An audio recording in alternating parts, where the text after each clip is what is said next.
Welcome to We Dissent, the podcast with secular women attorneys discussing religious liberty issues in our federal and state courts and our work to keep religion and government separate. I'm Rebecca Markert with Americans United. I'm Alison Gill with American Atheists. And I'm Liz Cavell with the Freedom from Religion Foundation. So for this month's episode, we wanted to cover a legal topic that many of our listeners have probably heard at least something about these past few months. It's Project 2025. It's gotten a lot of attention recently.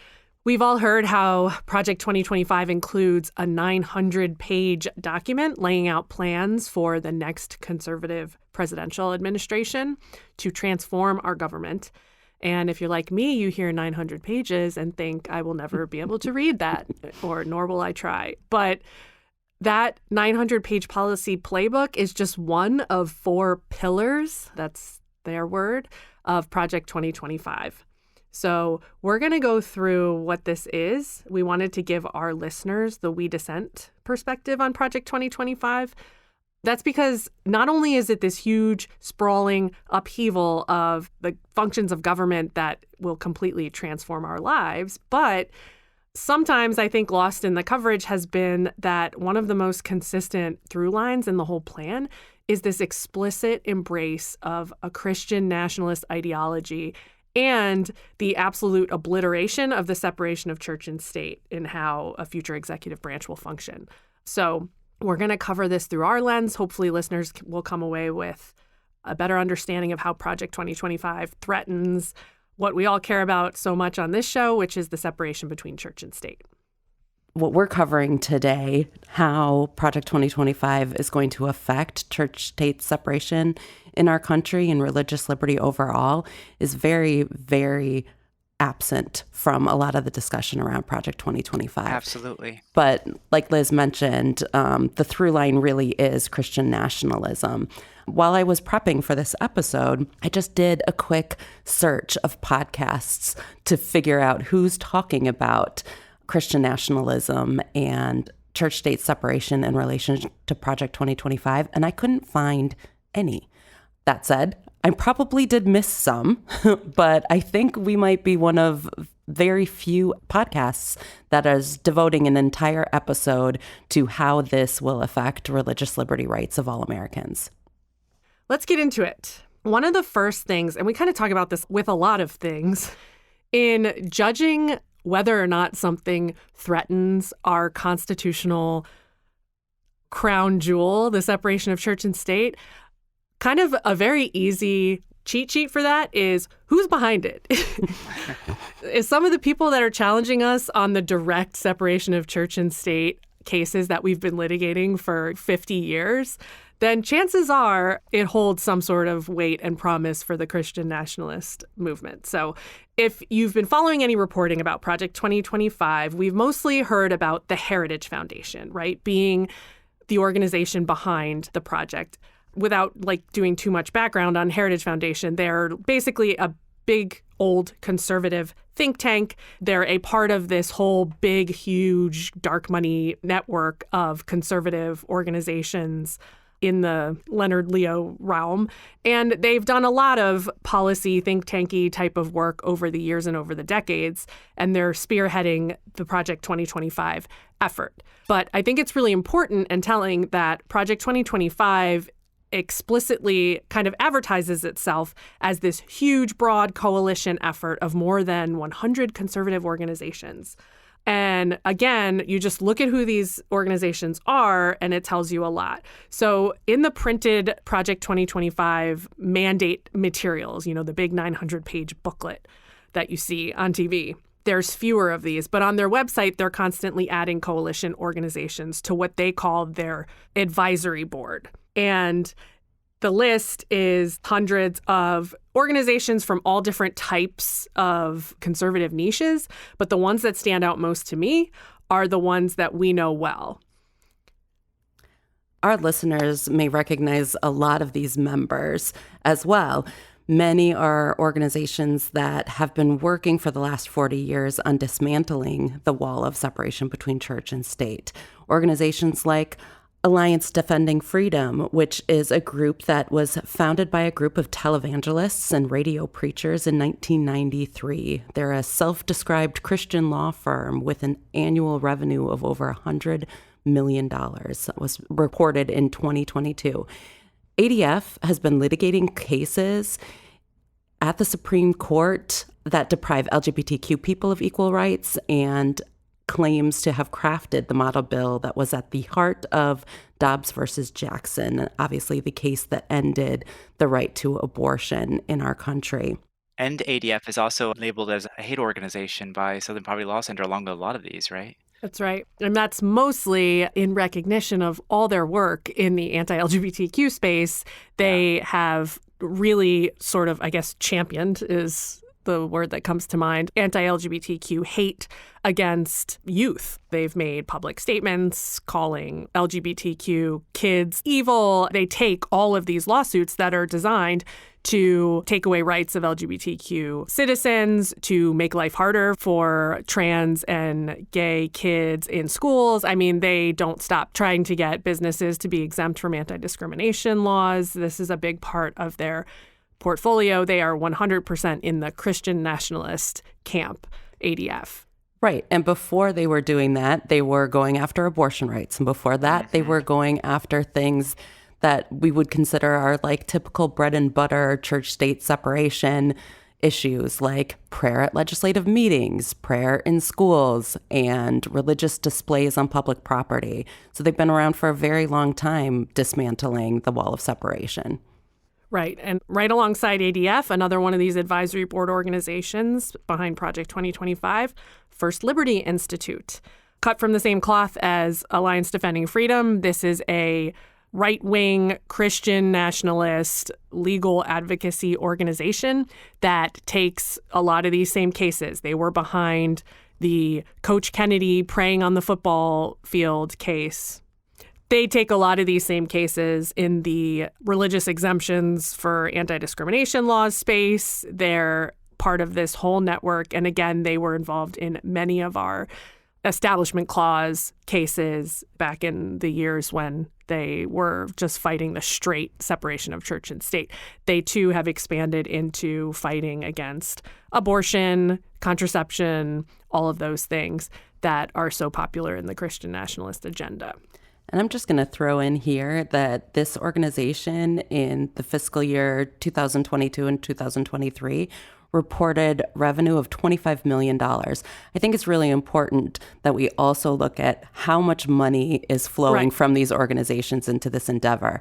At Americans United, we call it $1 billion shadow network of Christian nationalist organizations. And when you follow the money, there's so much that they are funding to really strike at the heart of our democracy and implement a theocracy. So I just wanted to highlight that wonderful tidbit.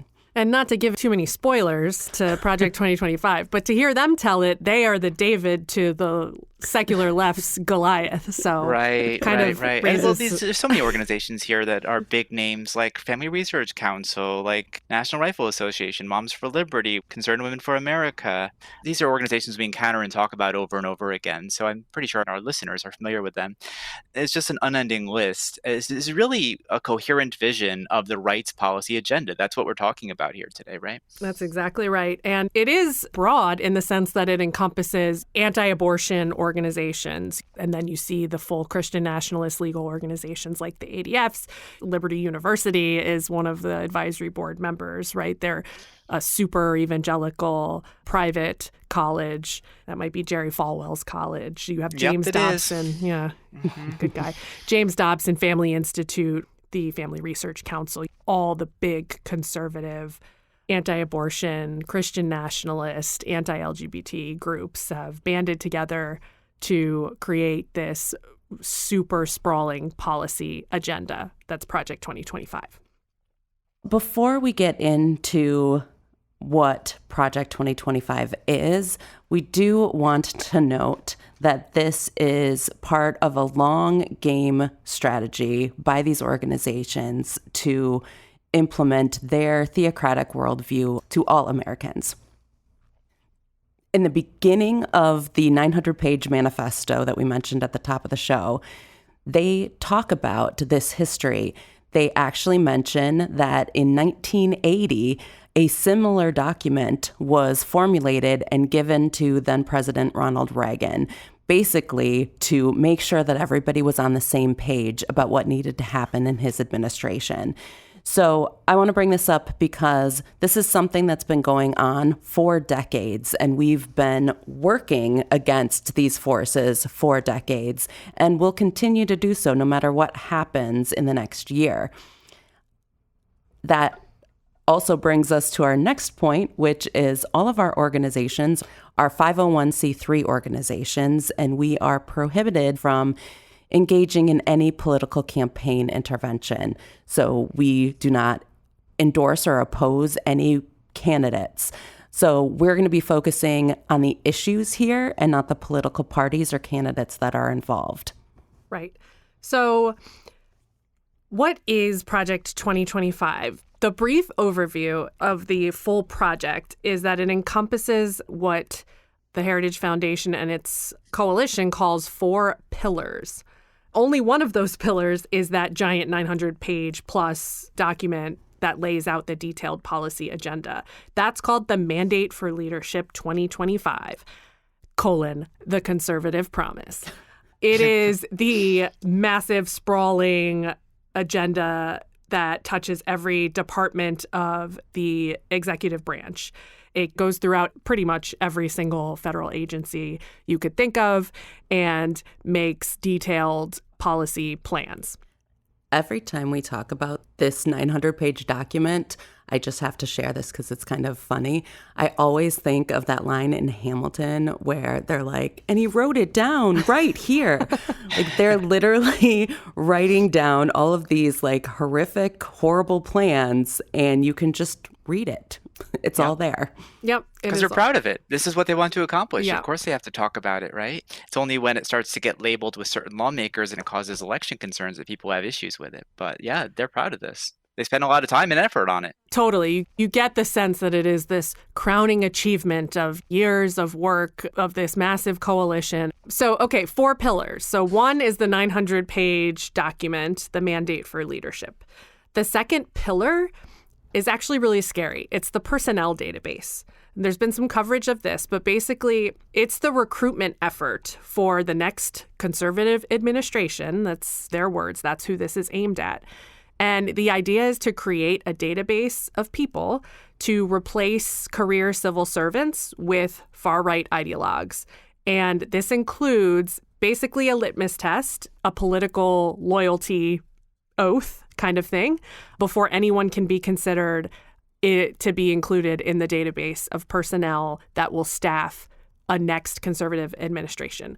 This is abnormal in the sense that this is aimed at not just the normal few thousand executive branch workers that are political appointees, but this is aimed at a full purge of the career civil service workers that staff up all of the agencies that make the federal government run. This is not what's typical for a new administration transitioning into power. This is something that is abnormal, that is a big part of this plan to totally remake the government and the executive branch by purging all of the career workers that make everything work and run and replacing them with people that have been vetted and passed the ideological litmus test, and so they're in the database. And this sort of comes out of the first Trump administration, where there was this mythology that there's like this deep state that was trying behind every shadowy corner, trying to block the president's agenda, right? So that's where this is coming from. If they can just purge the deep state and put in loyalists, then maybe they'll actually be productive, although I don't think so, because their ideology is directly at odds with being productive. But regardless, that's where I think it's coming from. Right. And of course, the past administration complained about deep state operatives. What's really being described is career federal employees who are like, actually, I've been working here at the Department of agriculture for 20 years, and we were not allowed to do that. We actually have this protocol that we do it this way, and here's the reason why. Then it's like, it's the deep state and they're, standing in the way of all my plans. It's really, no, the way our government operates, the reason why we have smooth transitions of power is because we have this large, dedicated career civil service that makes everything run smoothly from administration to administration. And it's important to know that there are political appointees that head up all of these agencies. Like, you do get, I think it's like several thousand political appointees throughout your administration. It's just not every single person staffing every single agency. But that's what this personnel database is meant to achieve. That's different. And so the third pillar of Project 2025 is kind of an outgrowth of the personnel recruitment effort, which is the online training program. It's called the Presidential Administration Academy. It sounds really prestigious. And what it is, a whole kind of training academy in online videos that is supposed to be made available to all of these civil servants in waiting who are going to purge the federal government and come in and remake a new administration. This, you might have seen recently in the news, was reported on by ProPublica, who got their hands on some of these videos from somebody who has access to them. These generally, unlike the Mandate for Leadership document, these have not been made public by Project 2025, but we have seen some of them in the news, and we've seen some gems come out of some of these training videos. Also, what's important is that a lot of the actual people appearing in the training videos are members of the former Trump administration and people that are associated with the Trump administration or the campaign. So again, those connections. So that's pillar 3, the online training program. And then finally, the fourth pillar is the 180-day playbook. That's their words describing the fourth pillar. Whatever this document is has not been made public, but it's described by Project 2025 as an action plan for the first 180 days of a new administration that includes comprehensive, concrete transition plans for each federal agency. This is truly like what I think of in my mind as transition team work. Like, this is what an official new administration's transition team would put together. And so I think this is the part where Project 2025 envisions themselves as part of the transition of power. It's really interesting because it's pretty well known that at the beginning of the Trump administration, they didn't pay much attention to the transition, and they sort of scrapped the transition plans, and they came in, and it took a while to get up to speed and really get moving forward. They really didn't have people to bring in who could fill roles. It was all just filled with loyalists. Anyway, something like this could potentially set a candidate who favors these plans at a much stronger position to push forward with these policies in a way that the previous administrations did not have access to or were not willing to do the work themselves. So it really is doing the work for an administration that agrees with these policies. That's exactly right. And that is expressed pretty much explicitly both in the Mandate for Leadership document and in some of the videos. We weren't prepared the last time we had a chance to influence an administration, but we will be prepared this time. And that's what this project is all about. Let's go through the one thing that we do have. So the Mandate for Leadership. This is what we have to go on. This is the 900-page document. I want to pull out some of the things that really illustrate the thing that we're noticing and that we're trying to ring the alarm about. So first things first, you have the foreword, and it lays out the 4 promises that the document is being framed around. It's setting the stage for the policy plans that are going to follow, and it's got all the coded language that is speaking directly to a Christian nationalist view of America. So promise number 1, restore the family as the centerpiece of American life and protect our children. Sounds great. So some quotes that I think are important because I think they are very easy to just breeze right by and think, that's creepy, conservative, right? You hear family and you know what that means. You know what that codes as politically. Under that promise, one of the quotes that really caught my eye is this. And this is a quote. The next conservative president must get to work pursuing the true priority of politics, the well-being of the American family. In many ways, the entire point of centralizing political power is to subvert the family. Its purpose is to replace people's natural loves and loyalties with unnatural ones. That's the end of the quote. What does that mean, Liz? I think it sounds harmless, Rebecca. Well, for all this family stuff is obviously like your first clue, and this is no Rosetta Stone here, but like all this focus on the family, if you will, is like the very obvious conservative Christian hyperfixation, the fetishization of the traditional nuclear family. But I think that last part, the purpose is to replace people's natural loves with unnatural ones. That's the purpose of this wayward leftist secular government that we have. That is very coded towards biblical language, right? The natural versus the unnatural. Yeah, and natural law. Exactly.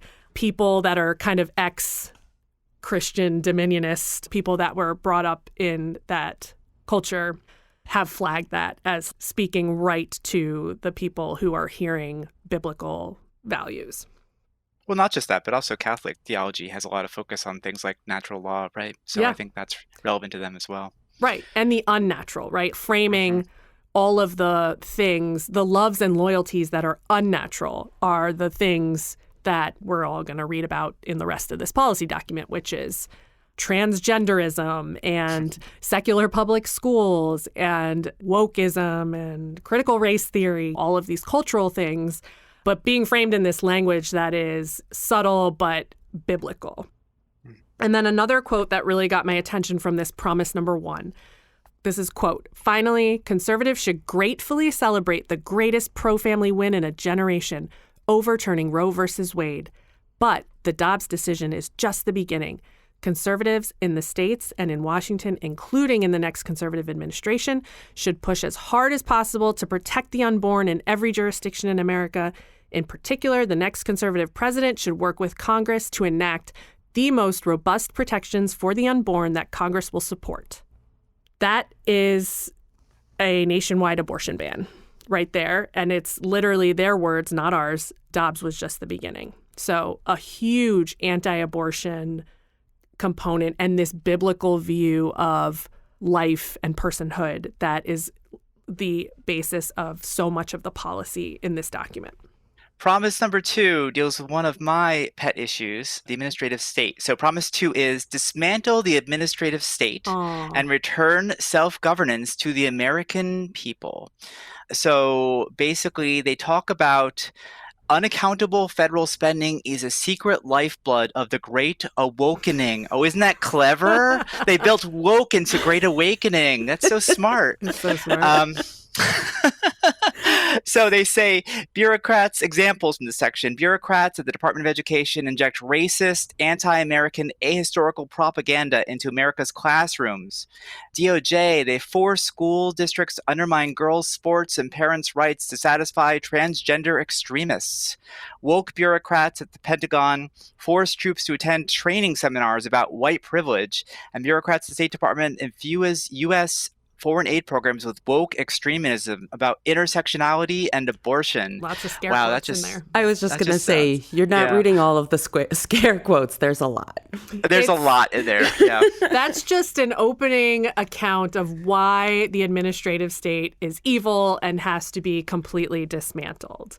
I'll just say that a lot of this has to do with it's very anti-democratic. It's about gathering power in places where conservatives hold it, at the executive and in the courts. And also it builds upon some of the things we've been talking about in this podcast for quite a while, such as the efforts through the last recent case law at the Supreme Court to destabilize the administrative advocacy system and also to shift political power to the courts. So a lot of this has to do with basically setting up so there's no opposition at all from tyrannical rule by a minority, so that the president has complete authority to push for whatever their policy is.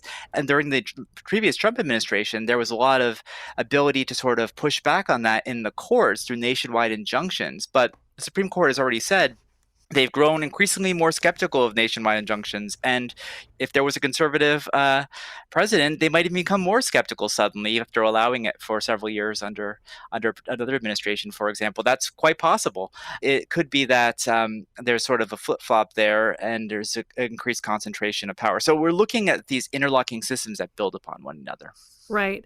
You heard us talk a lot about this when we talked about the Supreme Court's decision this past term, overturning the Chevron doctrine, right? Taking away the deference that they show to agencies in their expertise. And Project 2025 is just looking to take that ball and run with it.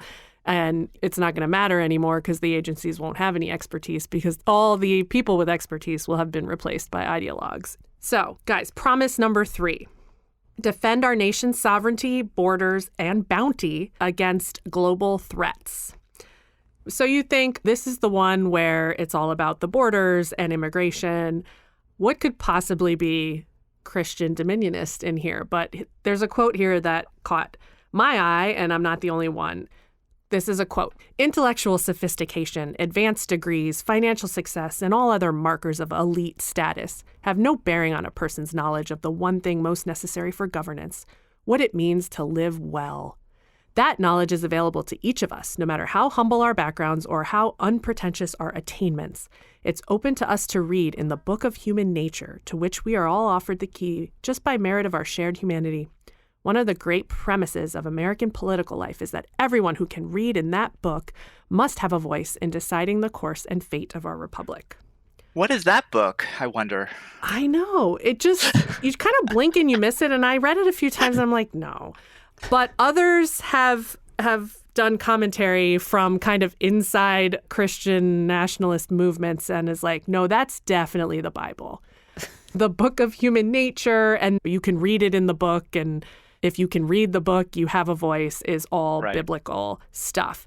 And also in that quote, setting out this sort of elites versus elites being this part of the secular world against these kind of counter-revolutionists, right? It's the white Christian nationalists, again, with the David and Goliath complex. It's the us versus them. It's like the Armageddon framing. This is our last chance to take back the world. And so that's some interesting framing for the promise to defend our nation's sovereignty. I know. I was just going to say, this is in the section talking about national security. Like it reads like a crusade. Right. This is just the foreword, so just buckle up. But again, these 4 promises are the ideology that's going to be underpinning all of these sort of nuts and bolts type of agency by agency action plans.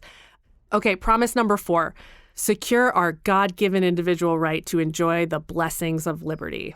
Well, that one's just a little low-hanging fruit, but this really floored me.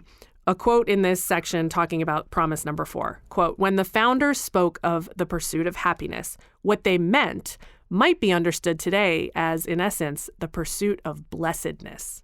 That's what they meant. That is what they meant. I'm still quoting. That is, an individual must be free to live as his creator ordained, to flourish. Our Constitution grants each of us the liberty to do not what we want, but what we ought. Oh, and who decides that, I wonder? God. Oh, right. This is literal Christian nationalist political ideology 101. The freedoms that are mentioned in our Constitution are actually describing we have the freedom to live biblically, not do whatever we want.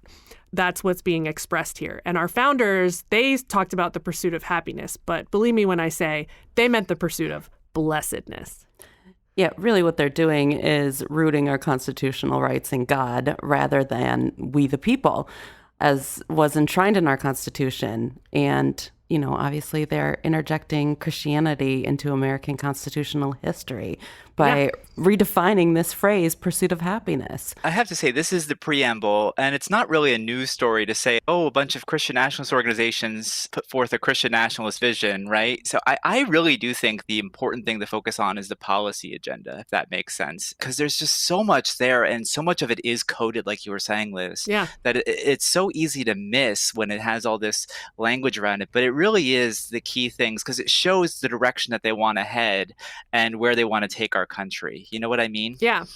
So that's such a good transition to get into some of the illustrations going through the actual political agenda part of the document.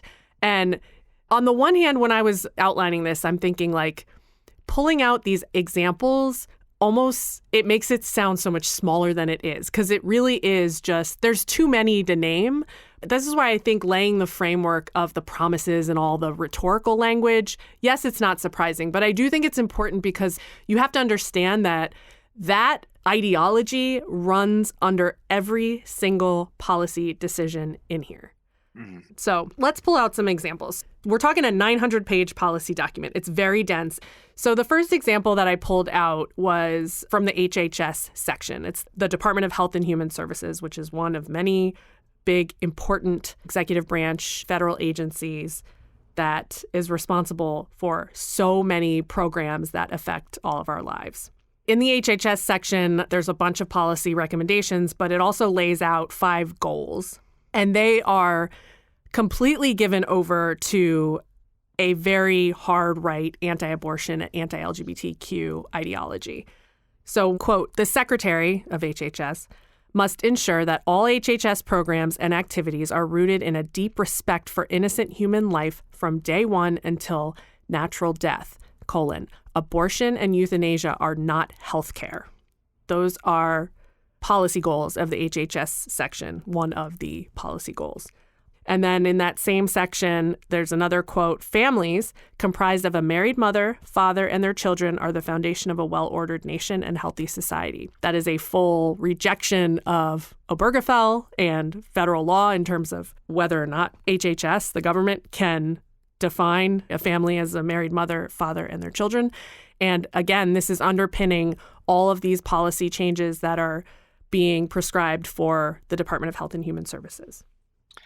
There's so many subparts to this. I think you had a nice flavor for it, but it's like HHS impacts so many areas of people's lives in healthcare. Like they're talking in here about ending subsidies for stem cells and fetal cell research. They're talking about crackdowns on quote unquote abortion tourism, which is people go to where they need to go to actually access reproductive health care, abortion tourism. They're talking about very, very broad denial of care so that providers can deny, and Trump tried to pass this when he was in office. So returning to that sort of broad denial of care, revoking FDA approval of things like the abortion pill mifepristone, using the Comstock Act to persecute people who send abortion pills through the mail. Like it just goes on and on and on. Yep. Right. And so it's just to give a flavor, like we can't even list everything because it's 900 pages, but it's like this really intense vision which impacts every area of people's lives. Right. Throughout the whole HHS section. This is the agency in charge of all of the public health programs and initiatives that we rely on. That includes the National Institute for Health.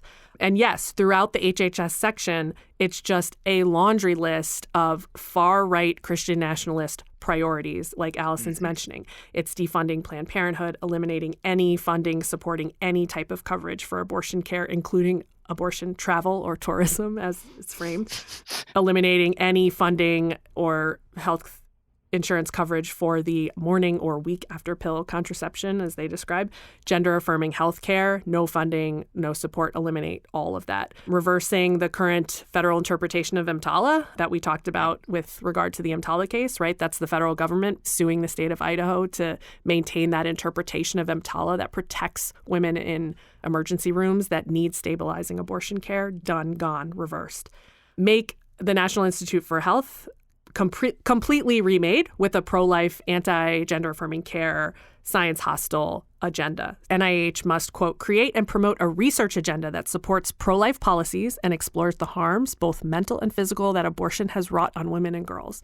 Directing the research priorities of NIH towards this far-right anti-abortion agenda. Yeah. And impacting things like Title X funding, which is about family planning. It impacts tens of millions of people, mostly women and girls per year. It's an incredibly important program so people have access to contraception and appropriate family planning care. Things like faith-based social services. Now, those are across different agencies, but HHS has one of the biggest chunks of them, and those are all types of different services. But we see this recurring throughout the document. They want to both mandate that religious groups are involved and sort of prioritize religious groups, and also say, well, we're not going to put any strings on them. So if they want to discriminate in offering the services that we're paying for and not allow people to get those services, that's cool. If they want to discriminate in hiring or say, well, we were going to offer the program, but we're not going to offer this half of it because that we disagree with that part of the program. We're just going to offer the parts we want, even though you're funding us. Those sorts of things would all be allowable. So giving wide latitude to both take federal funding and do whatever the heck they want with it. Yes, for sure. And we'll talk more about that in a later section about religious exemptions. That's a huge, huge priority of Project 2025 that runs throughout. One more example from the HHS section of this ideology driving the policy goals. One of the quotes from that section says this, quote, protect faith-based grant recipients from religious liberty violations that maintain a biblically based, social science reinforced definition of marriage and family. In other words, we're going to protect and prioritize organizations receiving federal money that maintain and hold this strict, biblically based definition of marriage and family. That's a federal government priority. So another example from the section on the Department of Labor. So this is a quote in one of the sections about amending the Fair Labor Standards Act, which is a labor law. But here's the quote. Quote, the Judeo-Christian tradition stretching back to Genesis has always recognized fruitful work as integral to human dignity as service to God, neighbor, and family. God ordained the Sabbath as a day of rest, and until very recently, the Judeo-Christian tradition sought to honor that mandate by moral and legal regulation of work on that day. Congress should encourage communal rest by amending the FLSA to require that workers be paid time and a half for hours worked on the Sabbath. That day would default to Sunday, obviously. Of course. End right. quote. The idea is to use the Fair Labor Standards Act to incentivize through time and a half pay businesses to close on Sundays.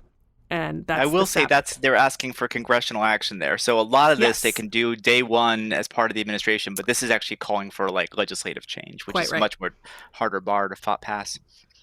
But you got to love that background, right? God ordained the Sabbath, so Congress should act.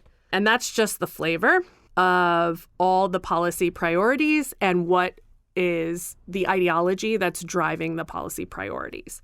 And then I just wanted to bring out this other example. There is a whole ton of words spilled over the COVID-19 pandemic response and how that has just become this lightning rod in the Christian nationalist political movement. The thing that's being argued in this section on the CDC is that federal agencies, the CDC, shouldn't be able to even weigh in on social costs when it's setting policy on public health recommendations.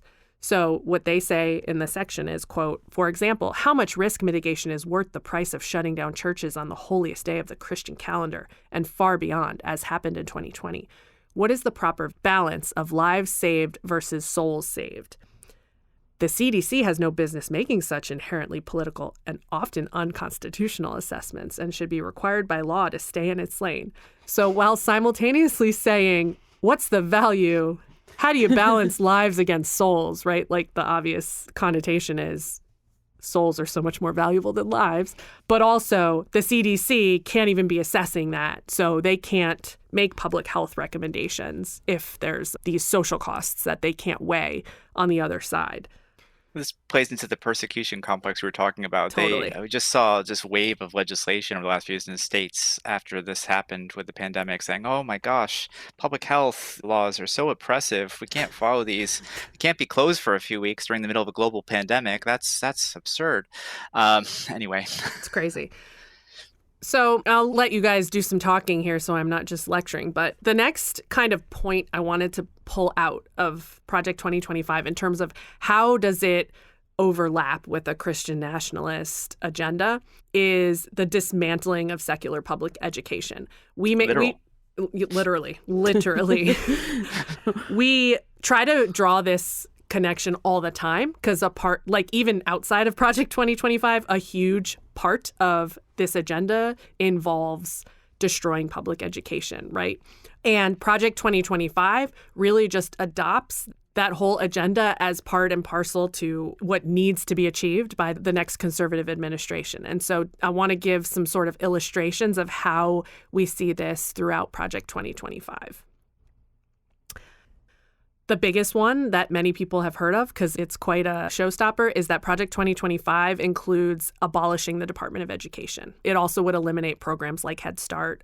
So that is a really big deal. And I think it's important if you understand the Department of Education as growing out of the civil rights movement and the desegregation era. It's interesting that Project 2025 prioritizes completely dismantling that and returning all education policy to the individual states.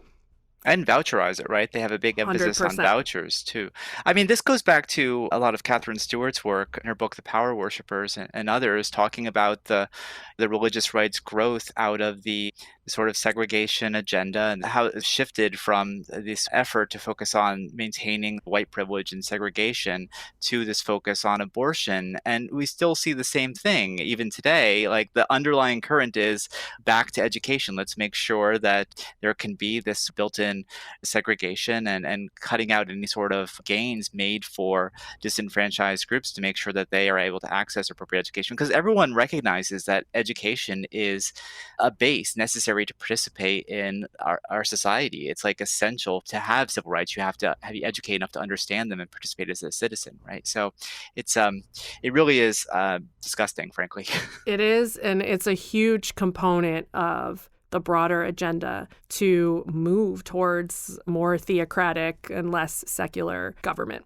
So a few of the examples I wanted to pull out that show what the priorities are, in addition to totally abolishing any federal oversight of our education system. Like Alison said, there's many policy planks that are aimed at expanding the quote-unquote school choice movement, which is increasing access to school vouchers or just privatizing education, creating these sort of private spending accounts, like government-funded education savings account, giving that to families for use at any school, these kind of end-run voucher programs, making that more universal wherever the federal government would have the power to do so. So there's a whole policy section on any schools under federal control. So that's schools in Washington, D.C., that's schools on military bases, and then Bureau of Indian Education schools. They're going to, quote-unquote, set an example for schools at the state level. They're going to set an example of school choice and, quote, quality education. And the idea is, again, using all that public school tax money to fund private spending accounts that expand these school choice programs, transferring public dollars from our public schools to mostly religious schools, as we know is the case in all the voucher programs that we currently have to evaluate. One of the things they talk about focusing on and cutting is Title I funding, which is, I don't think most people know what Title I funding is, but we have a really inequitable method of funding education throughout our country, which is mostly based on property taxes, right? And so places that have a lot more property taxes are able to basically have better education. And some states mitigate that by shifting money around, but that's politically unpopular. So we have a lot of places with just not much funding that's really needed, sometimes the most areas of the biggest poverty, not be getting education. Well, Title I funding is a formula-based funding that makes sure that where there's like a lack of appropriate funding, high poverty areas are able to get a baseline of funding so that the schools can operate and provide a base level of care. And so without that, there's just no sort of safety net, and public education will crumble, especially in places without property taxes and decent funding. So that's why it's so important to have a functioning education system. And here they're just talking about scrapping it like it's nothing. Right, scrapping the whole thing. One of the other ways that Project 2025 envisions setting a policy example with schools under federal control is by prohibiting those public schools from requiring employees to, quote, use a pronoun that does not match a person's biological sex if contrary to the employee's religious or moral convictions. And there's another section that even if there's no religious objection, they can't be required to use pronouns that don't match a child's birth certificate without written parental permission. In other words, first outing students to their parents. That is the policy example that Project 2025 thinks that federal public schools should set for state and local public schools. And again, all of the protections in the Department of Education, the programs that protect students' civil rights and access, would obviously be evaporated and would go to states and local school districts to decide on a geographical basis. Another one that Project 2025 sets its sights on is how Title IX has been recently expanded in its interpretation by the current administration, and even the reading that many schools have taken of the Bostock decision. So in the document, it says that, quote, the next administration should abandon this change, redefining sex to mean sexual orientation and gender identity in Title IX immediately across all departments. On its first day in office, the next administration should signal its intent to enter the rulemaking process to restore the Trump administration's Title IX regulation, with the additional insistence that sex is properly understood as a fixed biological fact. That's obviously an ideological point of view that is meant to change Title IX policy back to a biblical worldview of sex. And that's not surprising. It's what they're fighting for in court, to challenging this administration's Title IX rules. We just saw a 11th Circuit decision about that, and I think affecting 4 states just today or yesterday.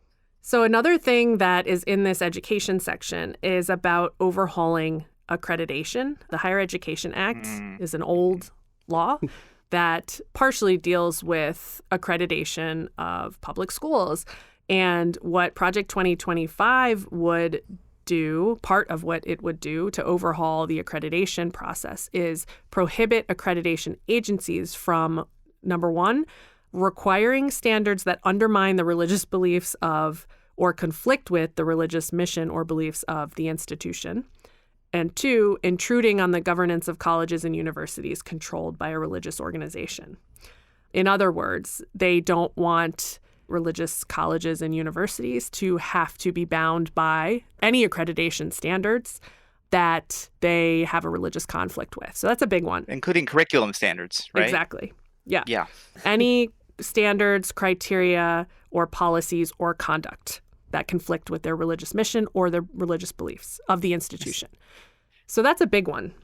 And what I thought was kind of funny, eliminate the list of shame. Apparently, the Office for Civil Rights, which is an office under the Department of Education, they apparently maintain a published list of colleges that apply for a religious exemption to the strictures of Title IX. They keep a list, and these defensive, persecuted Christian universities call it the list of shame. And they specifically call for the elimination of the list of shame. This is funny because they'll abolish the Department of Education. But short of that, they can't publish this list of institutions that ask for an exemption on their website. I actually have a lot of background on this. I'm happy to go into it a little bit. Yes, it's please. interesting. I'm really interested to hear. Yeah, absolutely. So folks might remember that under the Obama administration, they released something called the Dear Colleague Letter back in like 2010, 2011, which basically made clear that if you engage in harassment or fail to protect LGBTQ students from bullying, that could be a form of discrimination under Title IX. Right. So that was one of the first landmarks laying out that position that many courts had moved to. They were trying to say, well, this is where the courts are going. And so in response, there was this big campaign, I think by ADF, I'm not 100% sure, trying to get religious colleges and schools to write to the Department of Education requesting an exemption, because Title IX has this big religious exemption. So they tried to get this campaign of folks to write in and request to show dissatisfaction, to show like this, we're not going to stand for this. How dare you stand up and say that LGBTQ students can't be, you can't discriminate against them. We're going to en masse sort of flag this. And so what happens is these are FOIA-able, Freedom of Information Act. You can get this information. And so there was an effort to basically get this information from LGBTQ advocates saying, well, we want to know all these colleges that we can tell students that these have exemptions.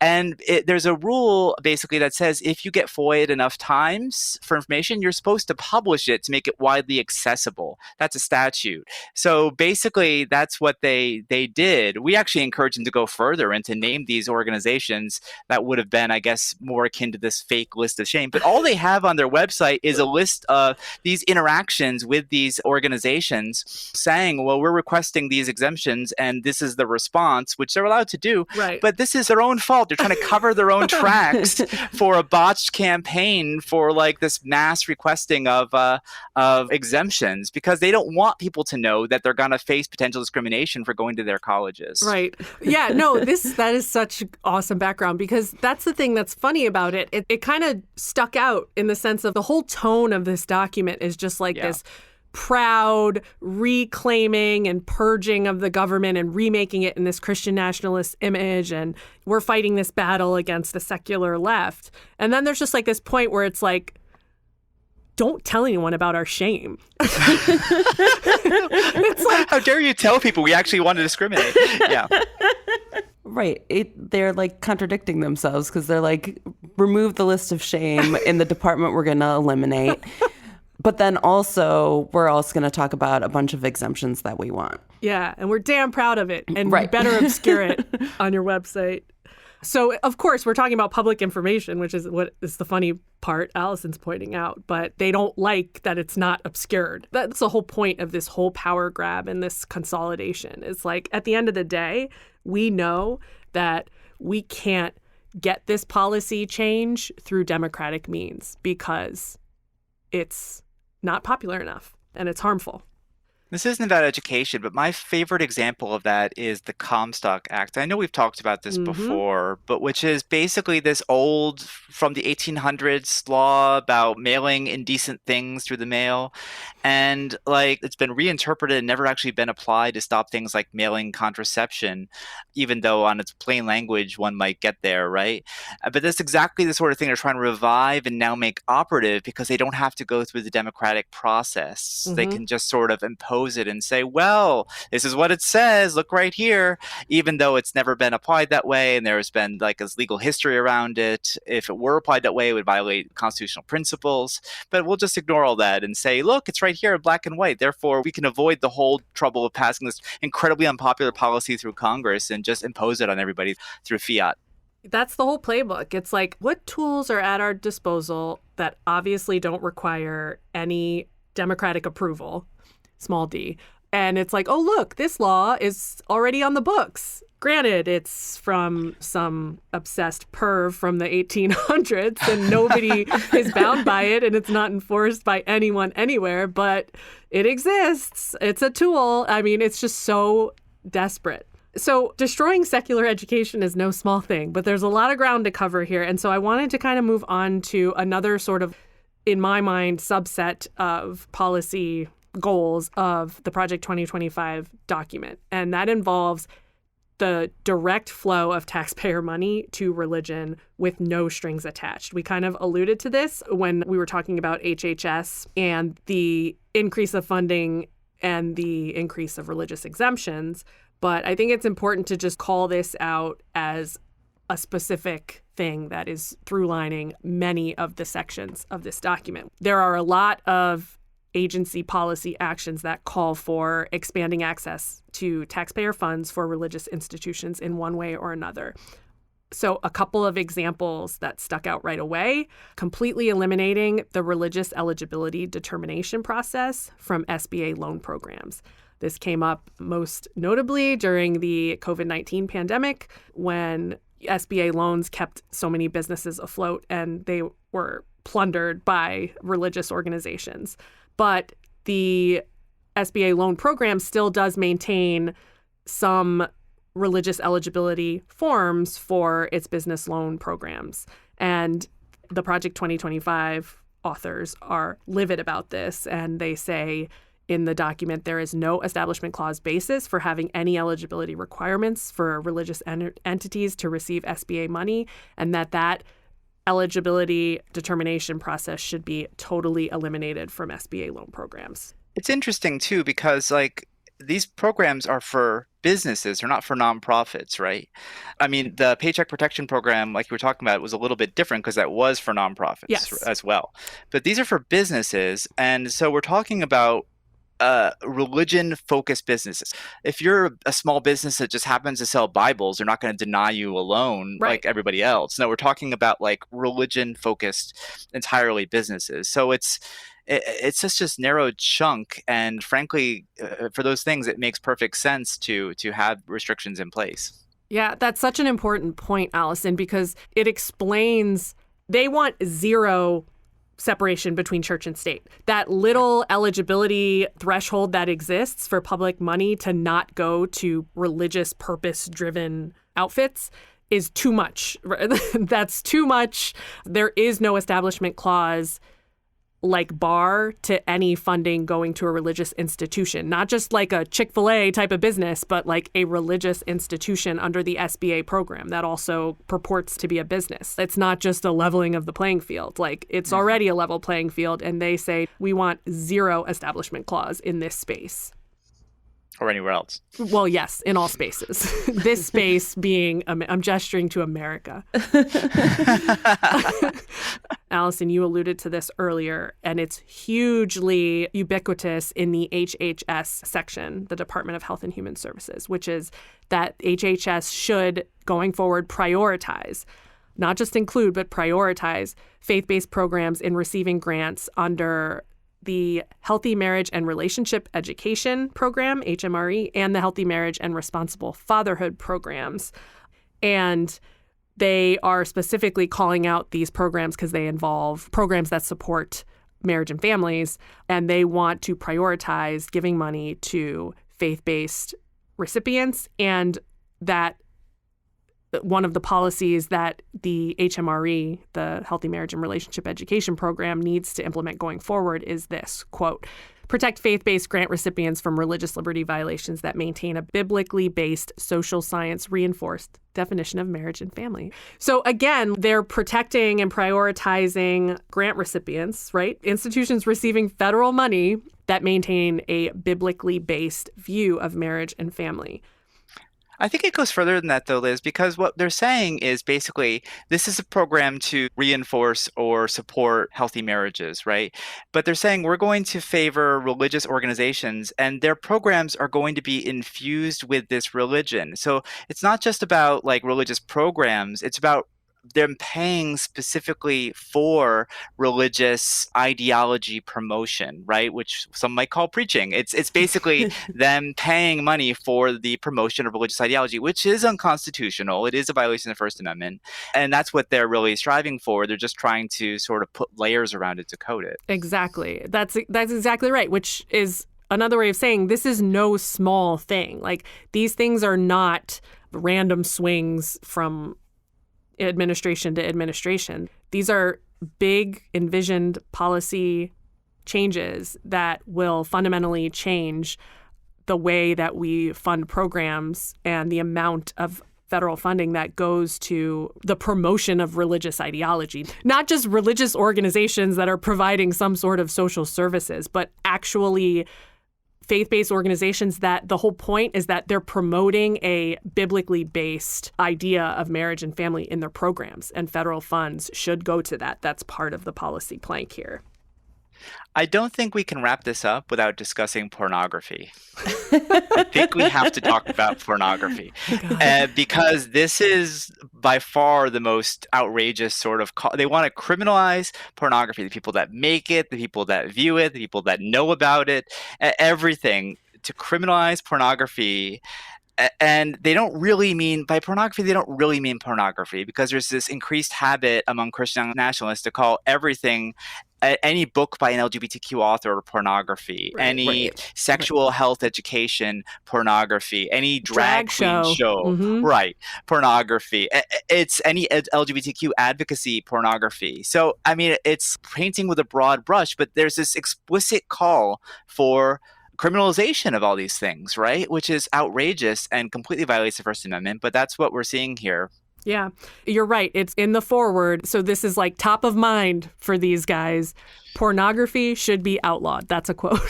And again, you're so right, Alison. Everywhere in the document where they sort of mention pornography, you know, it's a social ill, it's always now mentioned and framed with what they call transgender ideology, right? It's manifested as drag shows and the transgenderism and all of these things that they kind of are trying to roll into their view of pornography, and then just saying flat out pornography should be outlawed. There's not a lot of nuts and bolts on that policy point. It's just like stated writ large in the foreword and in some of the goals language. But you're right. And again, it reflects this like puritanical, far-right Christian ideology. And, you know, there is this weird preoccupation with fatherhood and this like masculine conception of fatherhood. It's reflected a lot in this section that we're talking about now, the Healthy Marriage and Relationship Education program. And of course, they have this specific Healthy Marriage and Responsible Fatherhood program. And they really seize on it in this section to talk about fatherhood from their point of view and what view of fatherhood needs to be promoted and prioritized in these grant programs. And it is really this Christian patriarchal view. They explicitly say not a gender neutral fatherhood, but it needs to be this masculine man and the foil needs to be a woman. It's a Christian patriarchal fatherhood. And there's sort of a preoccupation with this in a lot of the sections on family services, marriage and family services, and parenthood programs. This document is just full of masculine fragility. It's just amazing, right? Totally. Yeah. One of the other things I wanted to point out in funding is international aid. So there's a call in Project 2025 to increase the USAID funding, which is a federal agency that does international development throughout the world. And they want to naturally increase that funding to faith-based organizations around the world. So implement these same like priorities and relaxing of eligibility requirements and increasing funding to faith-based organizations throughout the world.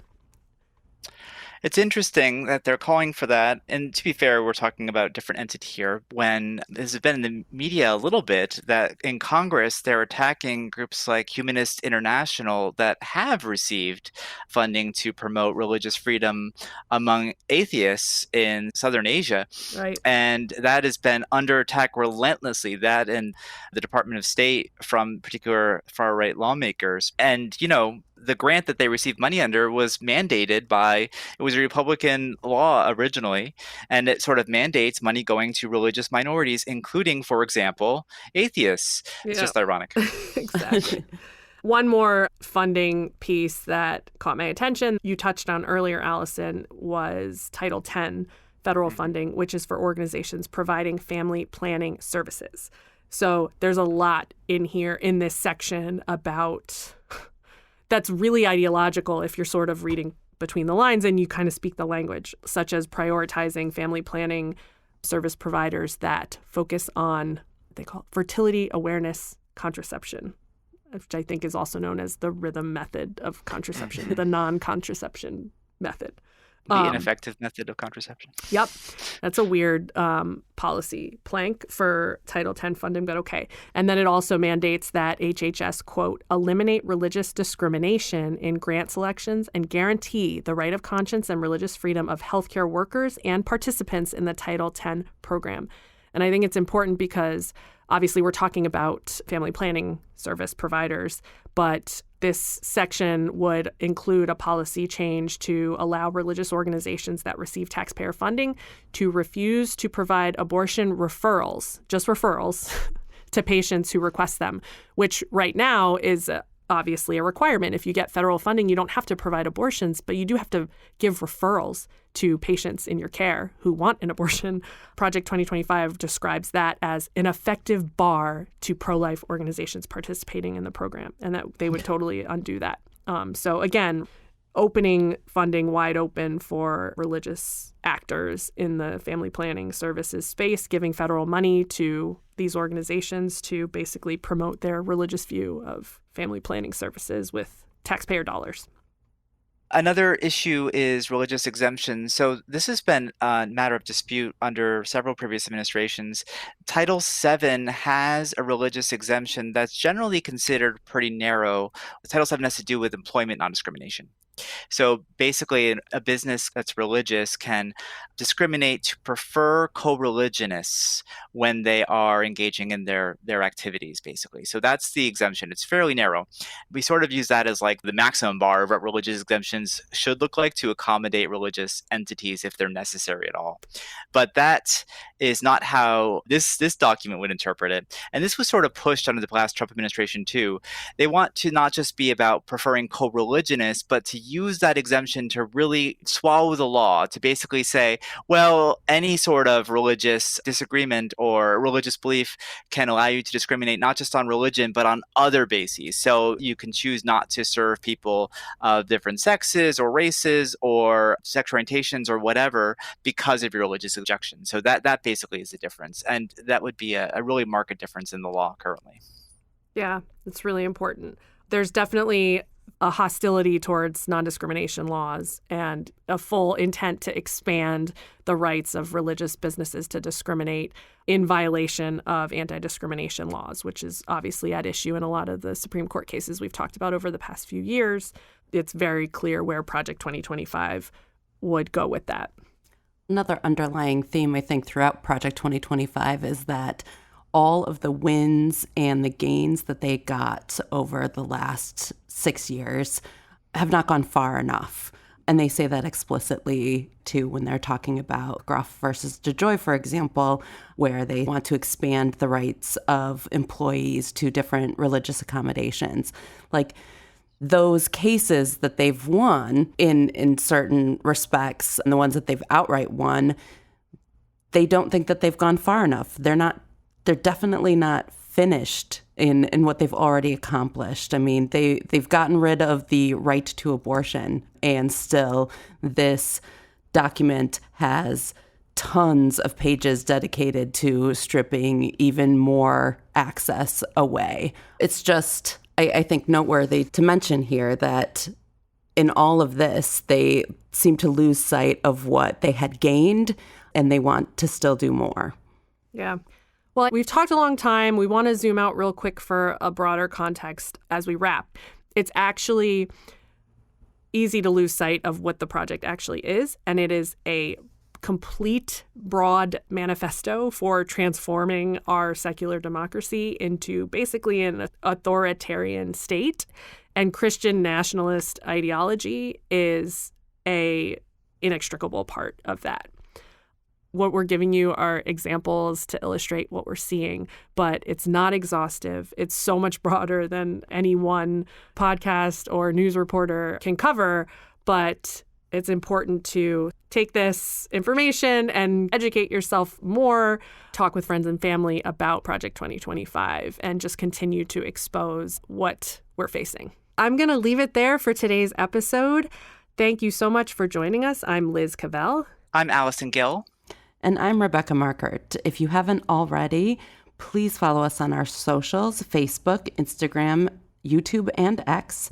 And please remember to let us know how you're liking the show by leaving a review. You can also find us at we-dissent.org. Thanks for listening.